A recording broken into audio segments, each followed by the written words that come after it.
നമുക്ക് പരിചയം series of ways ആണ്. ഫ്യൂവൽ 1 വേ ഉണ്ട്, ഫ്യൂവൽ 1 വേ മാക്സ്, ഫ്യൂവൽ 1 വേ ഐസോമാക്സ്. അപ്പോൾ ഇതിൻ്റെ പ്രത്യേകത എന്ന് വെച്ചാൽ ബേസിക്കലി വേ എന്ന് പറയുമ്പോൾ ഇത് കോൺസെൻട്രേറ്റ് മാത്രമായിരിക്കും. വേ മാക്സ് എന്ന് പറയുമ്പോഴത്തേക്കും കോൺസെൻട്രേറ്റ് പ്ലസ് ഐസൊലേറ്റ് ആയിരിക്കും. ഐസോമാക്സ് എന്ന് പറയുമ്പോൾ ഐസൊലേറ്റ് മാത്രമായിരിക്കും വരുന്നത്. പ്രൈസ് ഫാക്ടർ വരുമ്പോഴത്തേക്കും ഇപ്പോൾ ഏതൊരു പ്രോട്ടീൻ നമ്മൾ എടുത്തു കഴിഞ്ഞാൽ നമ്മൾ ആദ്യം ചെക്ക് ചെയ്യുന്നത് ഇവിടെയാണ്. അപ്പോൾ എത്രയാണ് സ്കൂപ്പ് സൈസ്? 39 ഗ്രാമാണ് എൻ്റെ സ്കൂപ്പ് സൈസ്. 25 സെർവിങ്സ് ആണ് ഇതിൽ വരുന്നത്. പെർ സെർവിങ്സിൽ വരുന്ന ഗ്രാം 24 ഗ്രാം പ്രോട്ടീൻസ് ആണ് വരുന്നത്. പിന്നീട് എപ്പോഴും ശ്രദ്ധിക്കേണ്ട ഒരു കാര്യം, ഇത് വേ പ്രോട്ടീൻ കോൺസെൻട്രേറ്റ് ആണ്. ഇപ്പോൾ നമുക്ക് ഇവിടെ നോക്കി കഴിഞ്ഞാൽ അറിയാൻ പറ്റും, തീർക്കണം ഇൻഗ്രീഡിയൻസിൻ്റെ അവിടെ വേ പ്രോട്ടീൻ കോൺസെൻട്രേറ്റ്, പിന്നെ സ്കിംഡ് മിൽക്ക് പൗഡർ. അപ്പോൾ ഇത് വേ പ്രോട്ടീൻ കോൺസെൻട്രേറ്റ് ആണ്. കോൺസെൻട്രേറ്റിൻ്റെ പ്രത്യേകത വെച്ച് കഴിഞ്ഞാൽ കോൺസെൻട്രേറ്റ് അബ്സോർപ്ഷൻ റേറ്റ് കുറവായിരിക്കും. അത് 24 ഗ്രാം പറഞ്ഞു കഴിഞ്ഞാൽ അത് കാർബ് കാണും, ലാക്ടോസ് കാണും, പിന്നെ ഫാറ്റ് കാണും. എല്ലാം കഴിയുമ്പോഴത്തേക്കും നമുക്ക് കിട്ടുന്ന ഒരു 24 ഗ്രാം പറഞ്ഞാൽ 17 ഗ്രാംസ് ഒക്കെ ആയിരിക്കും. സെക്കൻഡ് കാറ്റഗറി വരുന്നത് ഫ്യൂവൽ 1 വേ മാക്സ് ആണ്. ഇപ്പോൾ വളരെ പോപ്പുലർ ആയിട്ടുള്ള പ്രോട്ടീനാണ് വേ മാക്സ് എന്ന് പറയുന്നത്. വേ മാക്സിനെ കുറിച്ച് പറയുമ്പോൾ നമ്മൾ ചെക്ക് ചെയ്ത് കാണാൻ സാധിക്കും, ഇത് ബ്ലെൻഡ് പ്രോട്ടീനാണ്. വേ പ്രോട്ടീൻ ബ്ലെൻഡാണ്. വേ പ്രോട്ടീൻ കോൺസെൻട്രേറ്റും വേ പ്രോട്ടീൻ ഐസൊലേറ്റും വരുന്നുണ്ട്. ബാക്കിയുള്ള ഫാക്ടേഴ്സ് ചെക്ക് ചെയ്യുമ്പോൾ നമുക്ക് കാണാൻ പറ്റും 27 സെർവിങ്സ് ആണ് വരുന്നത്. ഇതിനകത്ത് ഒരു സ്കൂപ്പ് സൈസ് 36 ഗ്രാംസ് ആണ്.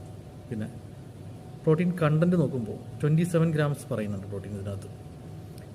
അപ്പോൾ ഈ പറഞ്ഞ എപ്പോഴും ബ്ലെൻഡ് എന്ന് പറയുമ്പോൾ ഇതിൽ കോൺസെൻട്രേറ്റും ഐസൊലേറ്റും പ്രൈമറി സോഴ്സ് പലപ്പോഴും ഐസൊലേറ്റ് തന്നെ ആയിരിക്കും. അപ്പോൾ ഈ 27 ഗ്രാം എന്ന് പറയുമ്പോൾ നമുക്കൊരു 25 ഗ്രാംസ് അബ്സോർപ്ഷൻ നമുക്ക് പ്രതീക്ഷിക്കാം ഉറപ്പായിട്ടും. അത്രയും തന്നെ നമുക്ക് കിട്ടും. പിന്നെ പ്രൈസ് വൈസ് നോക്കുമ്പോൾ ഭയങ്കര അഫോർഡബിൾ ആണ്. ഇത് 2500 രൂപയാണ് MRP കൊടുത്തിരിക്കുന്നത്. പക്ഷേ നമുക്ക് പലപ്പോഴും നമ്മുടെ സ്റ്റോറിൽ, ഹെൽത്ത് കാർഡിൻ്റെ സ്റ്റോറിൽ അവൈലബിൾ ആണ്. ലുലു മാളിലെ സ്റ്റോറിൽ വന്നു കഴിഞ്ഞാൽ നമുക്ക് ഏകദേശം 1900 ആ റേഞ്ചാണ് വരുന്നത്. ഇതിനും 2200, അതിന് ഏകദേശം 1900, മാക്സിമം 2200 ആ റേഞ്ചിലാണ് വരുന്നത്. പിന്നെ നമുക്കുള്ളത് വേ ഐസോമാക്സ് ആണ്. ഐസോമാക്സ് എന്ന് പറയുമ്പോൾ പ്യൂർ ഐസൊലേറ്റ് മാത്രമാണ് വരുന്നത്. ഇപ്പോൾ നമുക്കിവിടെ ചെക്ക് ചെയ്ത് അറിയാൻ പറ്റും, ഇൻഗ്രീഡിയൻസിൻ്റെ അവിടെ വേ പ്രോട്ടീൻ ഐസൊലേറ്റ് മാത്രമാണ് വരുന്നത്.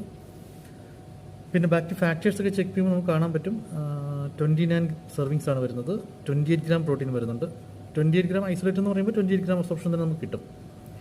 പിന്നെ ഫ്ലേവേഴ്സ് നമുക്ക് ചെക്ക് ചെയ്യാൻ പറ്റും. ഇവിടെ കഫേ മോച്ചയാണ് ഫ്ലേവർ വന്നിരിക്കുന്നത്.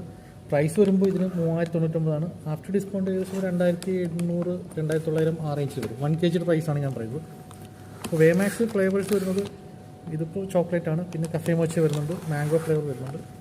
അപ്പോൾ എപ്പോഴും അഫോർഡബിൾ ആയിട്ടൊരു പ്രോട്ടീൻ നോക്കുകയാണെന്നുണ്ടെങ്കിൽ നമുക്ക് ഒരു 2000 രൂപയ്ക്കകത്ത് ഒരു 1 kg എപ്പോഴും ലാക്ടോസ് സിൻഡ്രോം ഇൻടോളറൻസ്, അതായത് പാലർജി ഇല്ലാത്തവർക്ക് ചൂസ് ചെയ്യാവുന്ന ഒരു ഓപ്ഷനാണ് വേ മാക്സ്. ഒരു 2900 രൂപയ്ക്ക് നമുക്ക് കിട്ടുന്നത്.